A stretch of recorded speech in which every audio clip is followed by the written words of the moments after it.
physical, and we're going to talk about spiritual bread. And we know that bread helps us to sustain in our lives.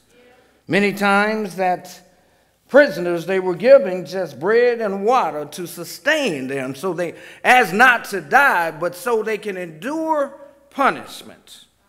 You know bread is made of flour and meal and water, and it is baked, and it is good for the body.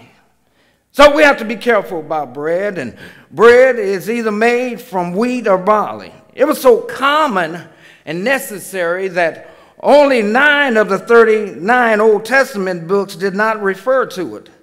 It is frequently mentioned in the 4 Gospels and the Acts of the Apostles, which is the historical narrative of the New Testament. Bread was used throughout the Old Testament and throughout the Bible. Then, if we're not careful with our bread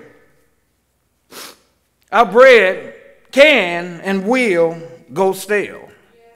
We have to be careful about that. And then we want to talk about the word fresh. Fresh is crisp. Fresh is bright. It's not dull. It's not faded. It's blooming. It's glowing. It's bold. It's pure. It's fresh. It's brisk. It's innovative. It's invigorating. It's not decayed, but above all, it's not stale. We, as the people of God, the community of faith, we have to keep the bread fresh. Because we don't know what may happen from day to day or Sunday to Sunday. As I must hurry on, ushers, we need to keep the bread fresh. Galatians 5:22 said, "But the fruit of the Spirit is love, joy, peace, patience, kindness, goodness, faithfulness, gentleness, and self-control. Against such there is no law." When somebody walk into your church, they need to know that this is what they will encounter.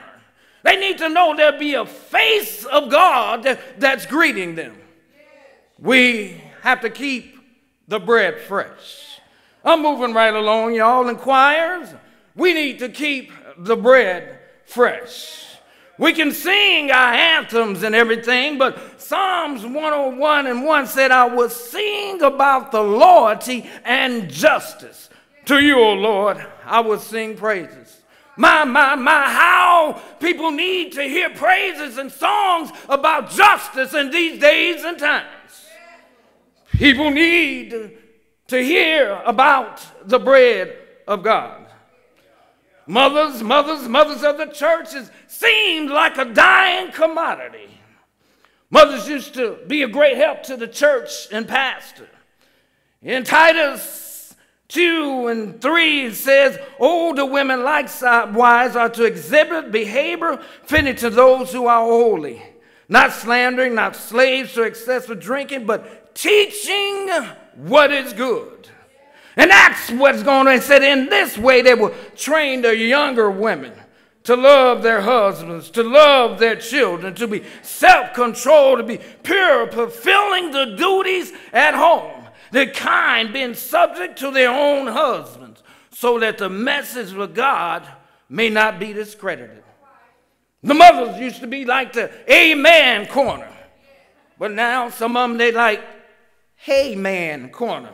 Things have changed and are different, and sometimes you better not tell them they're old because mindsets are different.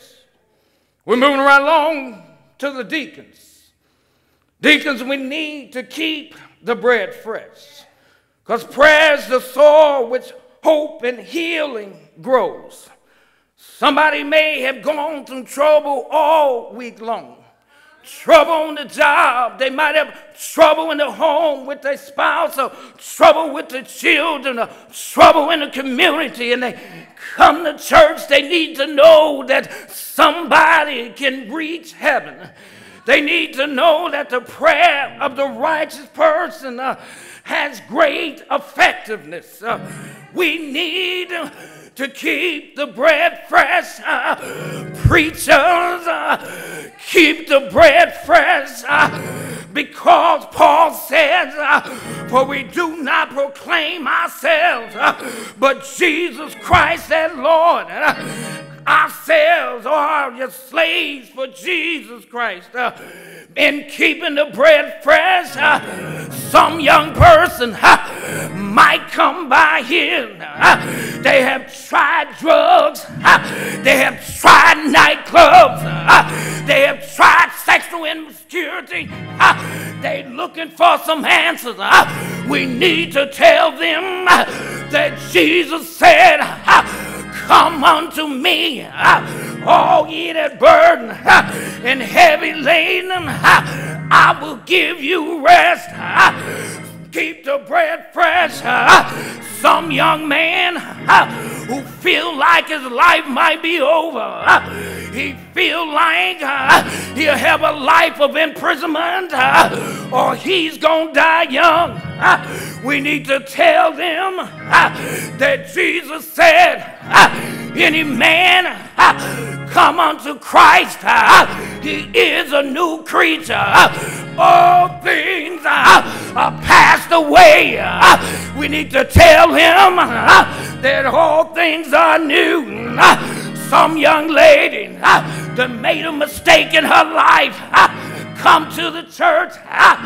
Sometimes people put a foot on them. They come because they sin.